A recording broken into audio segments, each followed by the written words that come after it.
इस महा सेमिनार में हम सभी के आदर्श राजस्थान विद्यापीठ के वाइस चांसलर महोदय, परम आदरणीय SS सारंगदेव साहब, बड़े भाई साहब पुष्पराज जी, चारण साहब, जितने भी अतिथि दीर्घा में विराजे उन तमाम अतिथियों का मैं स्वागत अभिनंदन करता हूँ।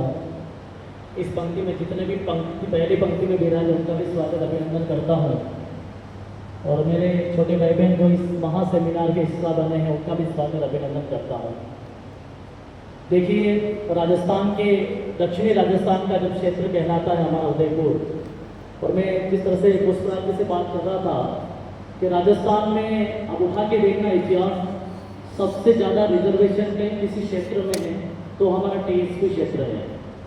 बड़ा दुख होता है क्योंकि जिस तरह से यूथ प्रत्यक्ष क्लासेस परमादरणीय सोनावत साहब और इनकी पूरी team, Lakhan sir, Rahul sir और तमाम जितने भी प्रमुख लोगों ने यहाँ इस कार्यक्रम को सजोया है। हमारे बीच में बहुत ऐसे लोग बैठे हैं जिनके साथ मैंने काम किया है। RS राय सिंघानिया सर हमारे बीच में, हमारे बीच में आर्ट एंड कल्चर के जादूगर महोदय हमारे बीच में, महेश चौधरी सर हमारे बीच में हैं।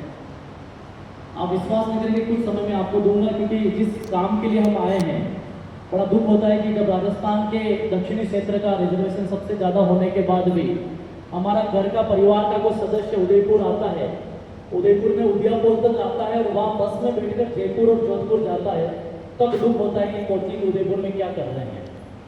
मैं खुद कोचिंग का एक संचालक हूँ, लेकिन मेरे लिए कोचिंग का कंपटीशन मायने नहीं रखता है। आज चाहता तो मैं भी नहीं आता, लेकिन जब सोनावत सर ने कहा कि जब कोचिंग संस्थान की बात है, भाईचारे की बात है, शिक्षा की बात है, तो हम एक और एक 11 बनना चाहिए। इसलिए मैं आप सभी के बीच में आया। मेरी बात को मैं रखूंगा, शायद आप मुझे मेरी बात से हो सकता है क्योंकि मुझे चुपड़ी चुपड़ी बात करना नहीं आता है।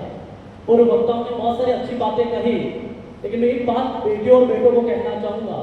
न जाने कितने माता पिता इस बड़ी गर्मी में पड़े, इस बड़े मौसम में, तपती हुई धूप में मेहनत मजदूरी करके हम लोगों को पढ़ा रहे हैं, और फिर भी उदयपुर शहर में रहकर यदि हम बेरोजगार बन जाए तो मुझे लगता है कि हमारे अपने भविष्य के लिए लानत है। मैं चाहूँगा कि हो सकता है आपकी जेब में जो कलम पड़ी 2 रुपए की है, हो सकता है वो कलम 5 रुपए की है, हो सकता है वो कलम 10 रुपए की है, हो सकता है कि घर पे आपके कहलू डंके नहीं, फर्क नहीं पड़ता है, हो सकता है कि आपके घर पे महल नहीं, फर्क नहीं पड़ता है, लेकिन इस कलम की ताकत से इतना पढ़ो कि आने वाले टाइम में UPSC में टीना डाबी बनकर कोई बेटी इस क्षेत्र से निकलती है तो मुझे लगता है अपने आप में एक अभिमान की बात होती है। यहाँ सभी क्योंकि बहुत सारे भाई बहन बैठे हैं, मेरे को पता है कि यहाँ सारंगदेव साहब विराजे हैं। मैं विद्यापीठ का सदस्य रहा हूँ। पहली बार मैं उदयपुर दबोक में कोचिंग के माध्यम से, आपके माध्यम से कार्यक्रम किया था। आप लाइव के माध्यम से बता रहे थे ज्ञान ज्योति फ्री कोचिंग के माध्यम से। 12 वर्ष आपने पूरे ऋषि होने के नाते आपने विद्यापीठ जैसे बड़े संस्थान को दिया है। मुझे बड़ा दुख होता है जब मैं राजस्थान के उदयपुर शहर के, राजस्थान के अलग अलग मंचों पे जाते हैं, हम युवाओं से मिलते हैं, युवाओं से बात करते हैं, एक ही बात निकल कर आती है, राहुल सर हम भी पढ़ना चाहते हैं, हम भी आगे बढ़ना चाहते हैं, लेकिन मेरे पास पैसा नहीं है। मैं इस सदन के बेटा और बेटी को कहना चाहूँगा, मैं गरीब घर में जन्मा, ये मेरी गलती नहीं है, लेकिन मेरे माता पिता उसी गरीब घर में रह के मर जाए तो दुनिया की सबसे बड़ी गलती होगी। हो सकता है आपका जन्म एक छप्पर के घर में हो, फर्क नहीं पड़ता है, हो सकता है आपका जन्म एक कहलू के घर में हुआ हो, फर्क नहीं पड़ता है, लेकिन आज के इस महा सेमिनार से कसम खा के जानिए, 1 साल छोड़िए, 2 साल छोड़िए, 3 साल छोड़िए, 5वें साल यूथ प्रत्यक्ष क्लासेस के मोटिवेशन सेमिनार में आइए, लाल बत्ती की गाड़ी में आए, तब मुझे लगेगा मेरा यहाँ आना, मेरी बात को आपके बीच में रखना दुनिया के सबसे बड़े ऐतिहासिक पलों में से होगा। उदयपुर के बहुत सारे, क्योंकि मेरे बहुत सारे साथी यहाँ विराजे हैं मेरे साथ, मैंने उनके साथ बहुत अच्छे से काम किया है। किशोर साहब जैसे लोग बैठे हैं, RS सर जैसे लोग बैठे हैं, चौधरी साहब जैसे लोग बैठे हैं, लखन सर, राहुल सिंह जी, तंवर सर, नवीन भाई, ये सब वो लोग जो टीम के उसी प्रकार से सोनावत सर भी जब सुबह पधारे थे कोचिंग का एक सेमिनार, मुझे आपको आना पड़ेगा। और मैंने आगे से 2 दिन पहले कहा कि कोचिंग का दुश्मन हो जाएगा ना तो आने वाले टाइम में जयपुर भी राज करेगा और जोधपुर भी राज करेगा। हमें और आपको समझना पड़ेगा कैसे हम इनडायरेक्टली लोगों को सपोर्ट करें, और इस बात की कसम खानी पड़ेगी कि जिस तरीके से मेवाड़ वागड़ का बच्चा यदि उदयपुर से बाहर जा रहा है कोचिंग के लिए, तो हमें ये भी सोचना पड़ेगा क्या ऐसी कमियां हैं कि वो 6 महीने में पूरी कर देते हैं और हम 6 साल तक पूरी नहीं कर पाते हैं।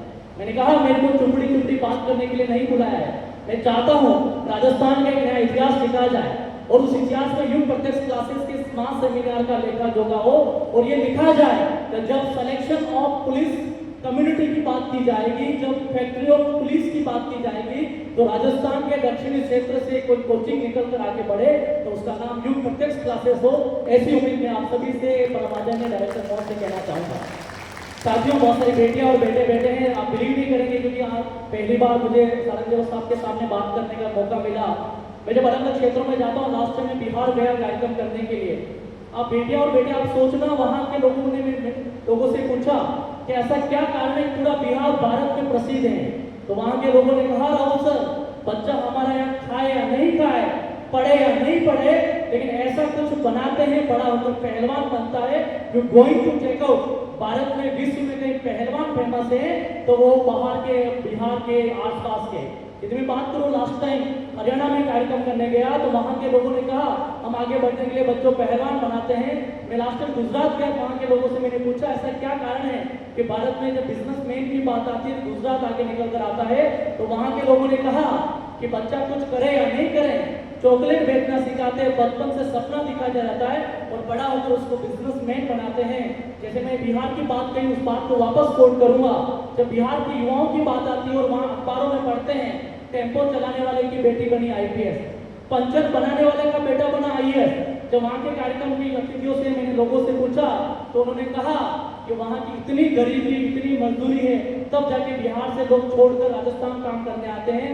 पर कैपिटा इनकम बहुत कम है, आप बिलीव नहीं करेंगे, लेकिन एक माँ ने वहाँ से कहा कि राहुल सर हमारे पास पैसा हो नहीं हो फर्क नहीं पड़ता है, लेकिन हमारा बच्चा 12वीं पास करने के बाद इस टेलू पोस्ट मकान से चरण स्पर्श करके जाता है और कसम खा के जाता है, माँ मैं तभी लौटूंगा इस दरवाजे पे, दिल्ली जाके IAS बनकर आऊंगा, नहीं तो ठेला गाड़ी चला लूंगा, लेकिन वापस गांव नहीं होऊंगा। ये डेडिकेशन उस बच्चे को जो IAS और IPS बनाने के लिए।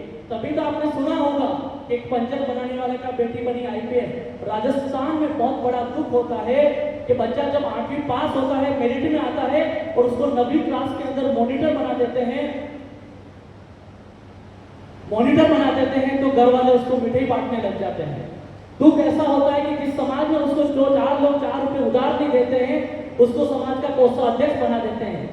किसी युवाओं की 4 लोग बात नहीं मानते हैं, शायद उसको किसी मंडल का अध्यक्ष बना देते हैं। मैं सारंगदेव साहब के माध्यम से आपको इस बात का कोट करूंगा, जितने भी बेटे और बेटे यहाँ बैठे हैं, आपकी उम्र 18 साल है या उससे प्लस है, 18 से 25 साल न कहीं जाना है न कहीं आना है, न किसी समाज के कार्यक्रम में जाना है, अपने आप को 10 बाय 10 कमरे में अपने आप को पैक रखना है, इतना पढ़ना है कि आपकी उम्र के 2600 साल के पड़ाव में अपने समाज में लाल बत्ती गाड़ी लेकर जाओगे। इस बात का विश्वास इस सदन से मैं दिला सकता हूँ। कहने में बातें बड़ी सिंपल सी हैं, लेकिन कहने मात्र से काम नहीं चलेगा। तो इस बात का होता हम युग प्रत्यक्ष क्लासेस, ये पूरी टीम, किशोर साहब, अरे साहब सर, चौधरी साहब, जितने भी प्रमुख लोग बैठे, हम सब मिलकर एक अच्छा इतिहास लिखें और राजस्थान में जब सिलेक्शन की बारी आए, विभिन्न प्रकार की प्रतियोगी परीक्षा के रिजल्ट की बारी आए, तो उस बारी में सबसे ज्यादा सिलेक्शन कहीं के निकले तो मेवाड़ से निकलने की इस बात का विश्वास में दिलाना चाहूंगा। ताकि एक दूसरे के टांग खींचने से अच्छा है कि हम एक दूसरे का हाथ खींचकर आगे बढ़ाए, तभी समाज आगे बढ़ेगा, युवा साथी आगे बढ़ेंगे। ये 4 पंक्तियों से मेरी बात को समाप्त करूंगा और मैं चाहूंगा जिस प्रकार से युग प्रत्यक्ष के परमानंद ने सोनावत साहब उनकी टीम इतनी शानदार कार्यक्रम आप सभी के लिए किया है, बस एक चीज आपको यहाँ से कसम खा के जानी है कि आज इस महा सेमिनार के माध्यम से बहुत प्रमुख लोगों ने अपनी बात को रखा। एक गांठ मान लो कि जब माता पिता ने पूरी जवानी लगाकर मजदूरी करके हमें पढ़ाया है ना, तो उनके बुढ़ापे में जिस जगह वो सोए वो एसी का कमरा हो, जिस जगह जाएं वो हमारी खुद की 4 व्हीलर हो, जहां पर वो देश विदेश भ्रमण कर कर आए, तब मुझे लगेगा आप सभी का यहाँ आना, मेरी बात को आपके बीच में रखना दुनिया के सबसे बड़ा ऐतिहासिक पलों में से होगा। युग प्रत्यक्ष तथा टीम के लिए 4 पंक्तियां पढ़ना चाहूंगा, स्पेशल बेटे और बेटियों के लिए कहना चाहूंगा। बहुत सारे बेटों को ऐसा लगता है कि हम हमारी पापा की जगह होते तो हम ये कर लेते हैं, बहुत सारे बेटियों को ऐसा लगता है कि हम हमारी मम्मियों की जगह होते तो हम ये कर लेते हैं। मैं 4 पंक्तियों से बाद से मेरी बात को समाप्त करूंगा। आदरणीय जितने भी पंक्ति में बैठे हैं, जो अतिथि दीर्घांत पद है, उनका भी सम्मान करूंगा। पहली पंक्ति के व्यक्तियों का भी मैं सम्मान करूंगा, बच्चों का सम्मान करूंगा। बहुत सारे लोगों को ऐसा लगता है कि मेवाड़ में पढ़ने वाला बच्चा इतिहास नहीं बना सकता। 4 पंक्तियों से मेरी बात को समाप्त करूंगा। उन पंक्तियों में लगेगा कि हमें अपने भविष्य को कैसे निर्माण करना है। कभी कभी हम सोचते हमें तो अकबर की तानाशाही में आना था, हमें तो बीरबल की यादों में आना था, हमें तो महाराणा प्रताप के समय आना था। फिर हम सोचते आए हैं तो सही समय पर आए हैं, रच डाले इतिहास उन लोगों ने। हम सभी मेवाड़ के हर एक युवा साथी एक नया इतिहास रचने आए हैं। जोरदार तालियां युवा साथियों के लिए, बड़े बुजुर्गों के लिए, माता बहनों के लिए। Special thank you so much guest के लिए, मंचासीन अतिथियों के लिए, और स्पेशल थैंक यू यूप्रदेश क्लासेस की पूरी टीम के लिए, स्पेशल सोनावत सर के लिए, उनकी टीम के लिए। जब भी मेरे लायक इस टीम के लिए मेरे को कोई हेल्प हो जरूर कहिएगा, मैं हमेशा 100% आपके लिए तैयार रहूँगा। लॉट ऑफ थैंक्स आप सभी को।